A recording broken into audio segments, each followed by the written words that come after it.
When Obi and Wanyi returned to Abalama, the village was on the brink of collapse.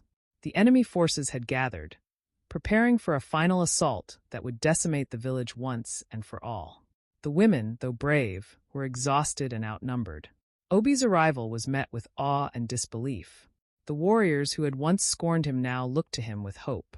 His very presence seemed to reinvigorate them, and with him at the helm, they prepared for the final battle. The day of the battle dawned cold and gray. The enemy forces approached from the north, their banners flying high. But Obi stood tall, flanked by the women warriors of Abalama.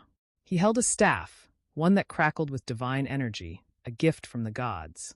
As the enemy surged forward, Obi raised his staff, and a great wind swept across the battlefield. The sky darkened, and the ground trembled beneath the enemy's feet. The women of Abalama charged, their spirits renewed, fighting with a ferocity they had not known in years. Obi fought at the front, his movements swift and precise. The power of the gods flowed through him, and with each strike, the enemy fell back. The women of Abalama, inspired by his strength, pushed forward, overwhelming their foes. The battle raged for hours, but in the end, the women of Abalama stood victorious. Their enemies lay defeated, their forces scattered to the wind. The village of Abalama had been saved, and it was Obi who had led them to victory. With the war over, the village of Abalama celebrated its victory. Obi was hailed as a hero, the savior of their people. But true to his word, he did not allow the village to return to its old ways. The laws that had once banished men were abolished. Abalama became a place where men and women lived together once more, side by side.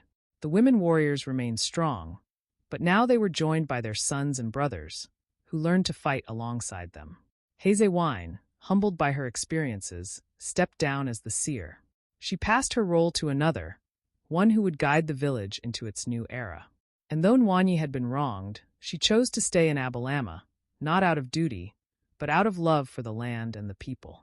She no longer sought vengeance or retribution. Her heart was full of pride for her son, who had fulfilled the destiny the gods had placed upon him. She trained new generations of warriors, men and women alike, teaching them not just the art of combat, but the importance of unity and balance. Obi, though still young, was no longer the boy hidden in the shadows. His role as the chosen one had brought peace to Abalama, and the villagers revered him not as a warrior, but as a symbol of change. The old ways of exclusion were gone, and with the blending of the once separated men and women, Abalama thrived as never before. Under Obi's guidance, Abalama opened its gates to